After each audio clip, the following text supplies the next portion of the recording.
By June 1940, the map of Europe had turned a sickening shade of grey.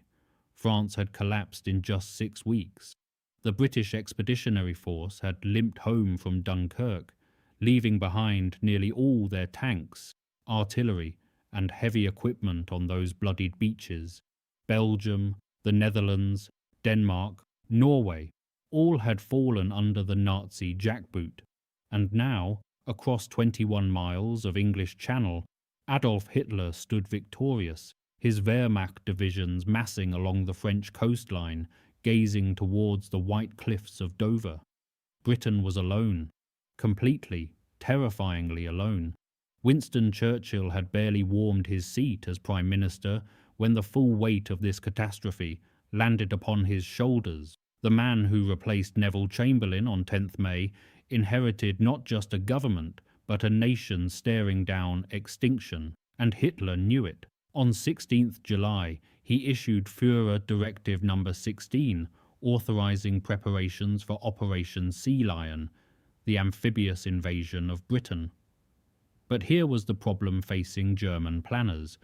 The English Channel, that narrow strip of water that had protected Britain from invasion since William the Conqueror in 1066, remained a formidable obstacle.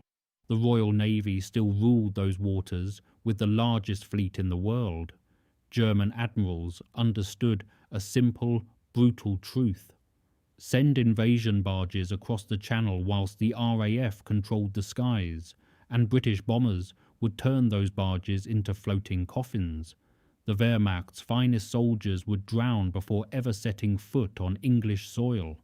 So Hermann Göring, the rotund and boastful chief of the Luftwaffe, made his Führer a promise.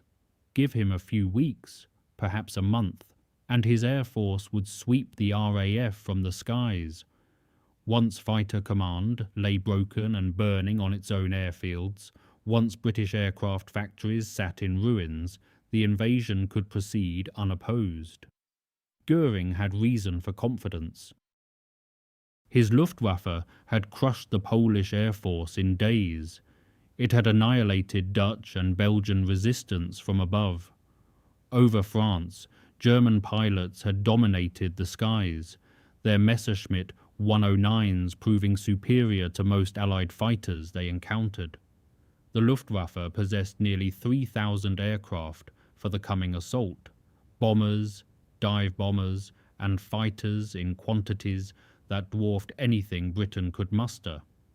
Fighter Command, by contrast, counted roughly 700 operational Spitfires and Hurricanes, 700 aircraft to defend an entire nation against 3,000.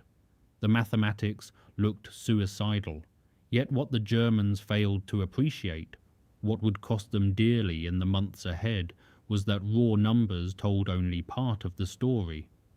Britain possessed something Germany did not: a system, an integrated air defence network so revolutionary, so far ahead of its time, that it would transform 700 fighters into something far more formidable than 3,000 aircraft attacking blindly. The Luftwaffe would be fighting not just pilots and planes, but an invisible web of technology, communication, and coordination that no military force had ever assembled.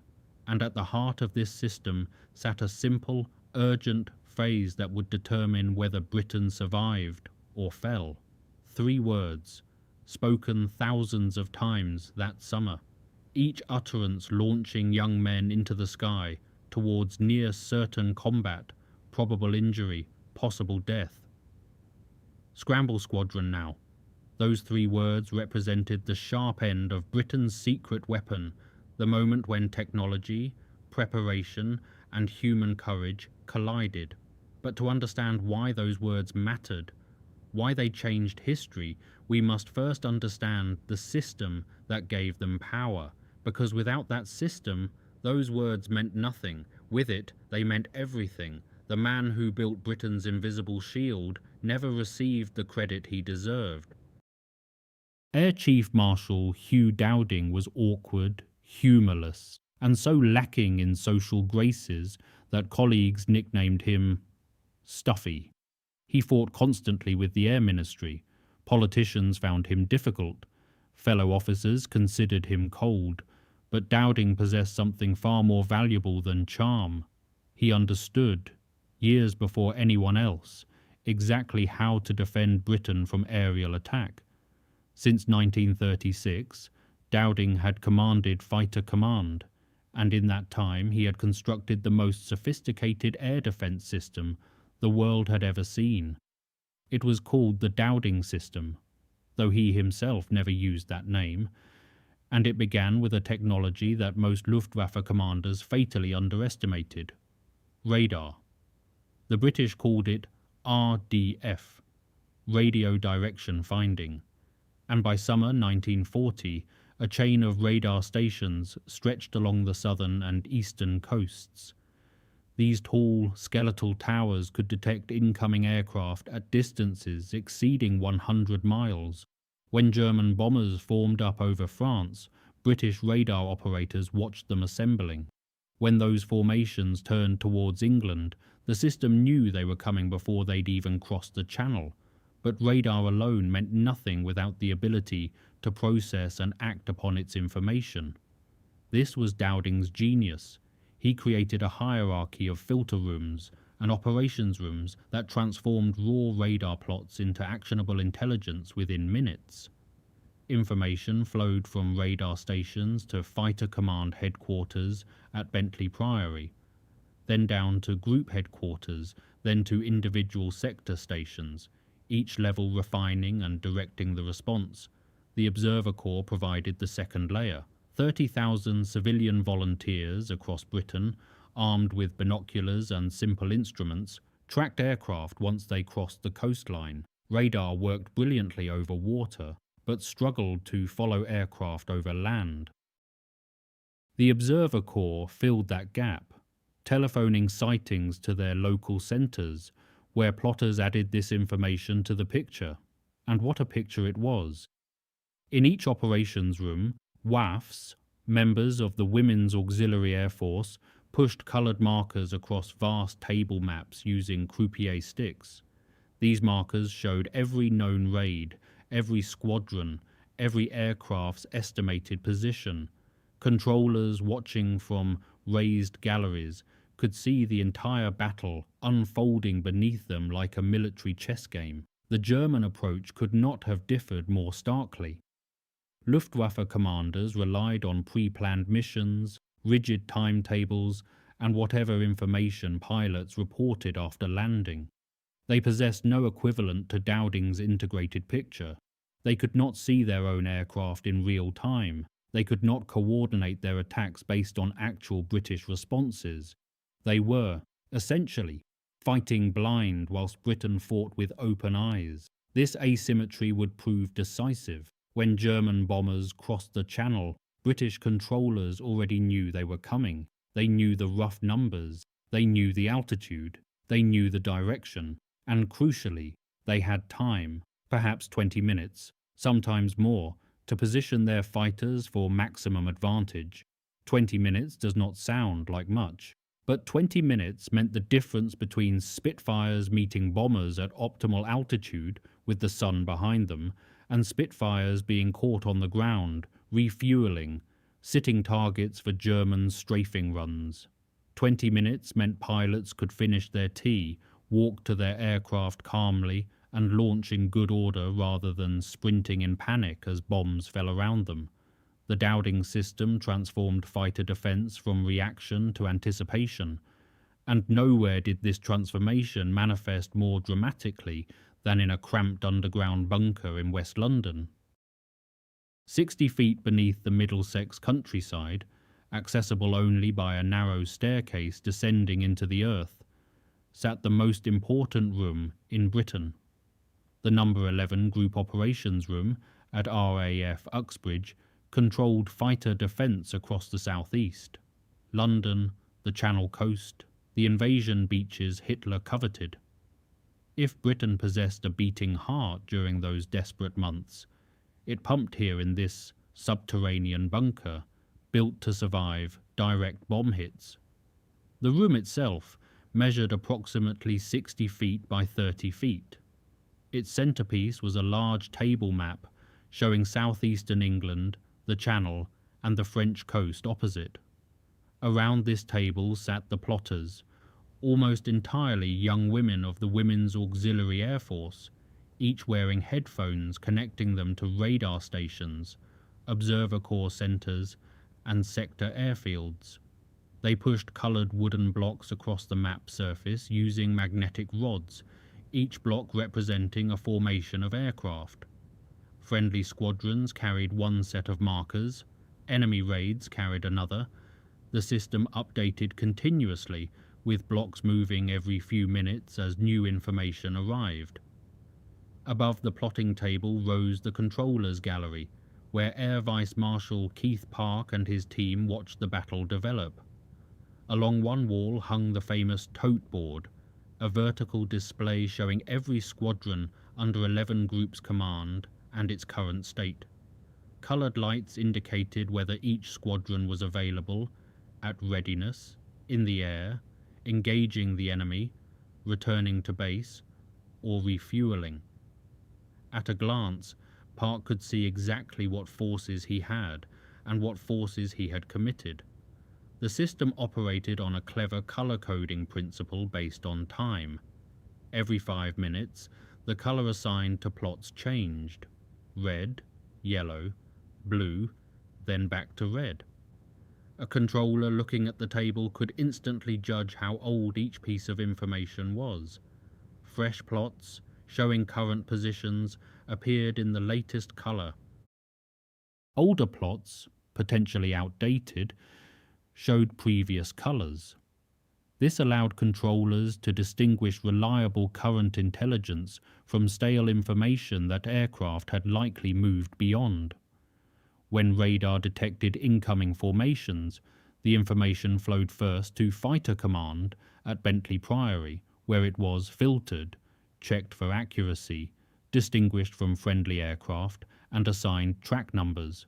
This filtered information then passed simultaneously to the relevant group operations rooms.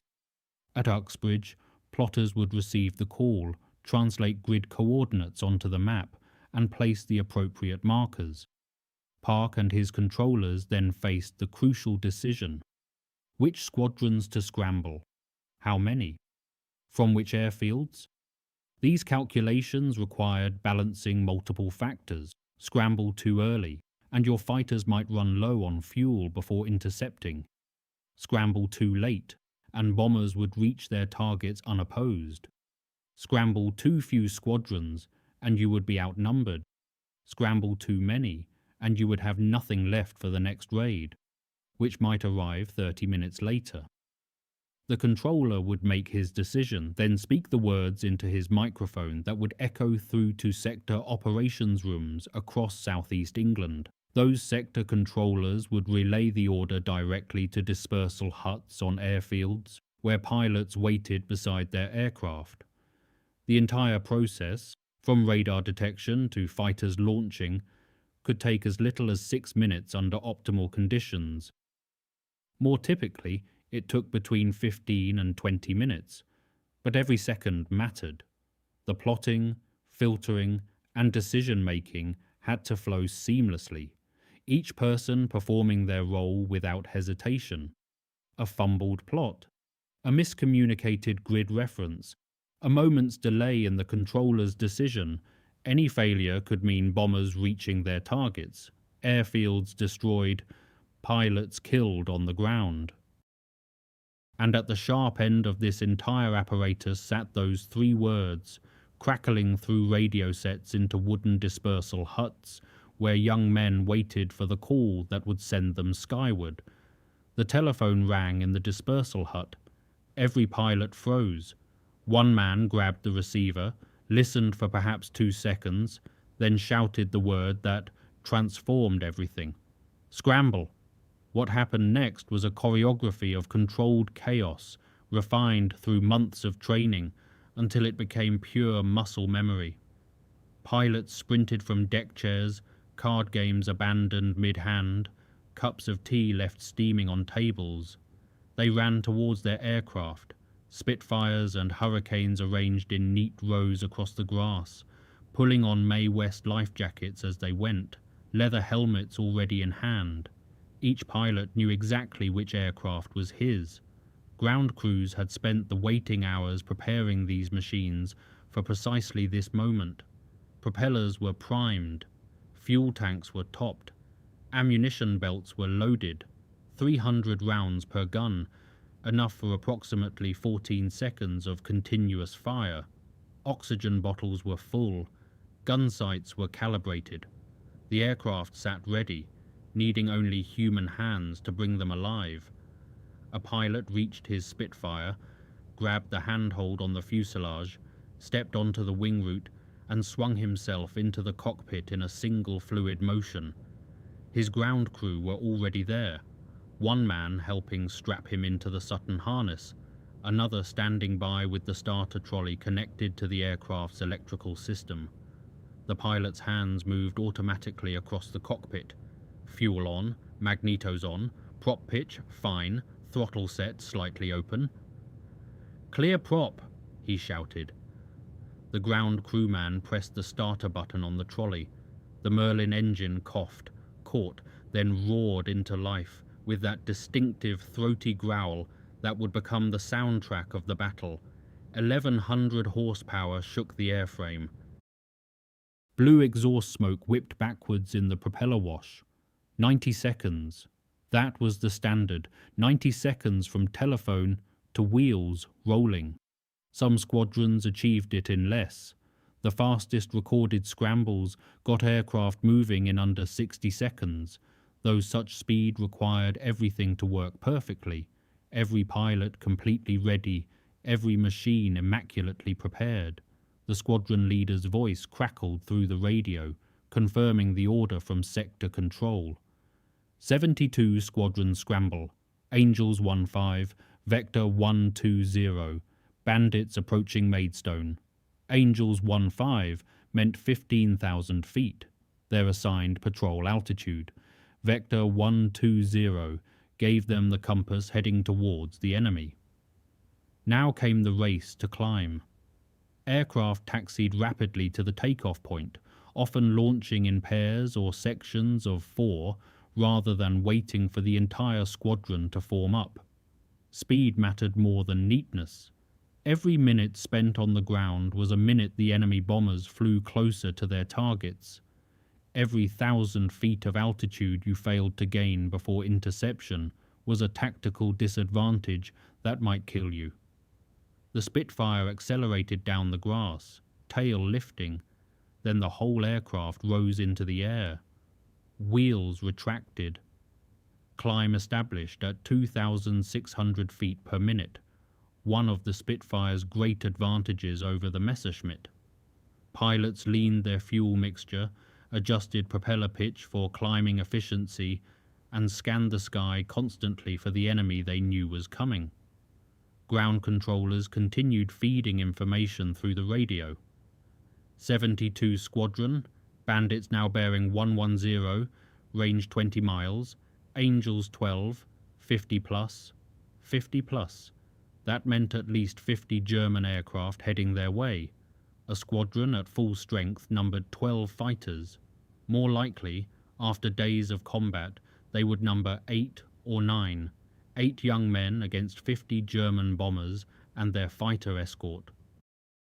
This was the reality those 3 words unleashed. Not abstract strategy or comfortable theory. Scramble Squadron Now meant climbing towards death with eyes wide open, trusting the system to put you in the right place, at the right time, with enough altitude and enough surprise to matter.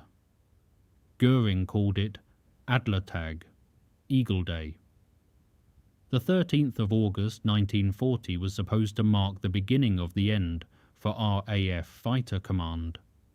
Massed Luftwaffe formations would sweep across the Channel, destroy British fighters in the air and on the ground, obliterate radar stations, and smash aircraft factories. Within 4 days, Goering promised the RAF would cease to exist as a fighting force. Within 4 weeks, Britain would sue for peace. The reality proved rather different. Poor weather disrupted the German timetable from the start. Some formations attacked without fighter escort because recall orders never reached them.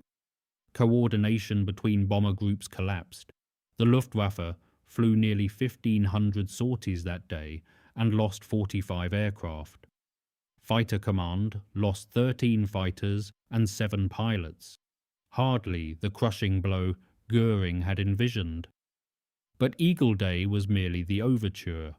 The fortnight that followed, from mid-August through early September, became the battle's most brutal phase. The Luftwaffe shifted tactics repeatedly, searching for the strategy that would break Fighter Command. They attacked radar stations on 15th August, damaging several badly, yet the system proved remarkably resilient. Stations were repaired quickly, mobile units filled gaps. The radar chain never went blind for more than a few hours. Then the Germans made a critical error. They concluded that radar stations, with their complex structures and buried cables, were too difficult to destroy permanently. Göring ordered his bombers to concentrate instead on airfields and aircraft factories. This decision allowed Britain's early warning system to survive intact, the very system that made, quote, Scramble Squadron Now so devastatingly effective. Throughout late August, German bombers pounded Fighter Command airfields relentlessly. Biggin Hill was hit 6 times in 3 days. Manston became so cratered, it was temporarily abandoned. Sector stations at Kenley, Hornchurch and North Weald all suffered significant damage. Operations rooms were knocked out, hangars burned, runways needed constant repair. The pressure on Fighter Command became immense. Squadron diaries from this period reveal the strain. Pilots flew 5, sometimes 6 sorties daily. They landed, refueled, rearmed, and took off again within 30 minutes. Sleep came in fragments. An hour here, 2 hours there, grabbed in dispersal huts between scrambles. One squadron recorded that its pilots averaged 19 hours of sleep across an entire week. The numbers told a grim story. During the week of 24th to 31st August, Fighter Command lost 104 pilots, killed or wounded. In that same period, only 63 replacement pilots completed training. The maths was simple and terrible. Fighter Command was dying faster than it could regenerate. Keith Park later described these days as the most dangerous of the entire battle. His squadrons were exhausted. His airfields were damaged. His reserves were dwindling. If the Luftwaffe had maintained this pressure, continued hammering sector stations and killing trained pilots, Fighter Command might genuinely have broken. Then, on 7th September, everything changed. The previous night, German bombers had accidentally dropped bombs on London, a navigational error that enraged Churchill. He ordered Bomber Command to retaliate against Berlin. That raid, though militarily insignificant, humiliated Göring, who had promised Germans their capital would never be touched. Hitler, furious, demanded revenge. The Luftwaffe abandoned its systematic destruction of Fighter Command infrastructure. Instead, it turned its bombers towards London. The Blitz had begun. For the battered pilots of Fighter Command, this strategic shift was an unexpected reprieve. While London burned, their airfields had time to recover. Their exhausted men found precious hours to sleep. The climax of the battle was approaching, a single day that would determine everything. They came from everywhere, Poles who had escaped the Nazi conquest of their homeland, burning for revenge, Czechs who had fled after Munich, New Zealanders, Australians, Canadians, South Africans, young men from across the empire who had travelled thousands of miles to fight, even a handful of Americans, violating their own country's neutrality laws, to join the struggle. The Battle of Britain was not won by Englishmen alone. It was won by an extraordinary coalition, united only by their willingness to die, defending a country that, for many, was not even their own. Churchill immortalized them with his famous words, "Never in the field of human conflict was so much owed by so many to so few, the few." That phrase captured something essential about the battle's character. At its peak, Fighter Command could put perhaps 700 pilots into the air. Against them came the massed formations of the Luftwaffe, thousands of aircrew in hundreds of bombers and fighters. The arithmetic of courage was staggering. The Polish pilots earned a fearsome reputation. 303 Squadron, Flying Hurricanes, from Northolt, became the highest scoring squadron of the entire battle, credited with 126 enemy aircraft destroyed. These men had already fought the Luftwaffe over Poland in 1939. They had watched their country dismembered. Many had lost families to German occupation. They flew with a cold fury that sometimes alarmed their British commanders, pressing attacks to point-blank range, taking risks that bordered on suicidal. Sergeant Josef František, a Czech flying with 303 Squadron, became the battle's highest-scoring Allied pilot, with 17 confirmed victories. He was killed on 8th October when his Hurricane crashed during a routine patrol. He was 26 years old. The average age of a Fighter Command pilot was just 20. Many were teenagers, 19-year-old sergeant pilots with barely 200 hours of flying experience, thrust into combat against Luftwaffe veterans who had honed their skills over Spain, Poland, and France. The learning curve was vertical and unforgiving. Those who survived their first few engagements often became effective fighters. Many did not survive their first few engagements.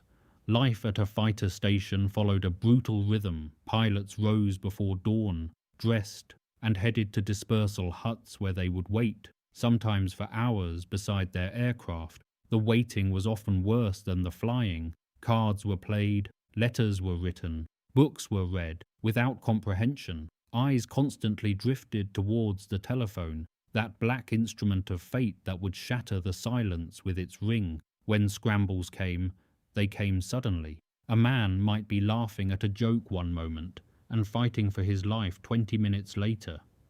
He might shoot down a German bomber, watch its crew bail out or burn, then land back at base in time for lunch. The psychological whiplash was immense. Some men coped through humour, cultivating an elaborate casualness about danger. Others grew increasingly withdrawn. A few simply broke. Medical officers noted alarming rates of combat fatigue, what a later generation would call post-traumatic stress. Pilots developed tremors, nightmares, uncontrollable twitching. The 1,000-yard stare appeared in dispersal huts across southern England, yet most kept flying. They climbed into their cockpits day after day, sortie after sortie, because the alternative, letting Britain fall, was unthinkable. The toll mounted daily. Squadron rosters became palimpsests of loss. Names crossed out, replaced by new names. Those names crossed out in turn. Personal effects were quietly parcelled up and sent to grieving families. Empty chairs in the mess were filled by replacement pilots who might themselves be dead within a week. These were the men who answered when Scramble Squadron Now crackled through the telephone. This was the human cost behind those 3 words. Sunday, 15th September, 1940 began with morning mist across southern England. Winston Churchill, restless and eager to witness the battle firsthand, drove to RAF Uxbridge to observe operations from Keith Park's underground bunker. He would later describe what he saw that day as the most significant moment of the entire war. The first radar plots appeared mid-morning. Large formations were assembling over the Pas-de-Calais, bigger than usual, suggesting a maximum effort. Park began scrambling squadrons while the Germans were still over France, determined to meet them with everything he had. This would not be the usual piecemeal interception. This would be a full commitment. By 11 o'clock, the tote board at Uxbridge showed squadron after squadron, moving from available to ordered to readiness to in position to enemy sighted. The plotters pushed their markers across the table map in continuous waves. Churchill watched from the gallery, cigar clenched between his teeth as the scale of the attack became apparent. Over 200 German aircraft were crossing the Channel in the first wave alone. Park committed his squadrons in pairs and groups, vectoring them to intercept before the bombers reached London. The radio chatter was relentless, controllers issuing vectors, pilots reporting bandits sighted, squadron leaders calling attacks. Across the skies of Kent and Sussex, the battle fragmented into dozens of individual combats as Spitfires and Hurricanes tore into the German formations. The Luftwaffe's fighter escort faced an impossible dilemma. The Messerschmitt 109 had limited fuel capacity, perhaps 20 minutes of combat time over London before it had to turn back or risk ditching in the Channel. German fighters could not both protect their bombers and engage British fighters aggressively. They were forced to stay close to the bomber formations, surrendering the initiative to the RAF. British pilots pressed their attacks with desperate intensity. They knew the stakes. Sergeant Ray Holmes of 504 Squadron, his ammunition exhausted, deliberately rammed a Dornier bomber heading for Buckingham Palace. His Hurricane's wing sliced through the bomber's tail. Both aircraft crashed, the Dornier into the forecourt of Victoria Station, Holmes bailing out to land on a Chelsea rooftop. He survived. The first wave withdrew, but Park had barely begun rotating his squadrons through refueling when radar detected the second wave forming up. This attack proved even larger. Over 150 bombers with heavy fighter escort. Park scrambled everything remaining. Every squadron in 11 Group was committed. He requested reinforcements from 12 Group to the north and 10 Group to the west. Churchill watched the tote board with growing alarm. Light after light showed squadrons engaged or returning to refuel. Fewer and fewer showed available reserves. He turned to Park and asked the question that would echo through history. What other reserves have we? Park's reply was quiet but devastating. There are none. For perhaps 15 minutes, Fighter Command had nothing left to give. Every serviceable aircraft was either fighting, refueling, or rearming. Had the Luftwaffe launched a third wave in that window, there would have been nothing to stop them. But no third wave came. The second attack, harried constantly by British fighters, scattered its bombs across London and turned for home. As afternoon faded into evening, the scale of German losses became apparent. The Luftwaffe had lost 60 aircraft, bombers and fighters that could not be easily replaced. Fighter Command had lost 26 aircraft, but only 13 pilots killed. Göring's promise of air superiority lay in ruins over the fields of southern England. Though no one knew it yet, the Battle of Britain had reached its turning point. 2 days later, on 17th September 1940, Adolf Hitler quietly postponed Operation Sea Lion indefinitely. The invasion barges that had gathered in French and Belgian ports began dispersing. The immediate threat of German boots marching through English villages had passed. Britain would not fall, not that autumn, not ever. The Battle of Britain continued officially until 31st October, with sporadic raids and fighter sweeps persisting through the autumn months. But 15th September marked the psychological breaking point. The Luftwaffe had thrown its maximum effort against Fighter Command and failed. The promised 4 days to destroy British air defences had stretched into 4 months, with no end in sight. German bomber losses were unsustainable. Pilot morale was crumbling as crews watched formation after formation, savaged by British fighters that simply refused to stop coming. The final arithmetic of the battle told a story of narrow margins and extraordinary effectiveness. Fighter Command lost 1,023 aircraft between 10th July and 31st October. The Luftwaffe lost 1,887. More crucially, Germany lost over 2,400 trained aircrew, killed, wounded, or captured, whilst Britain lost 544 pilots killed.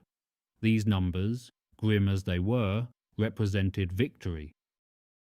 The Dowding System had multiplied British strength to the point where numerical inferiority became strategic success.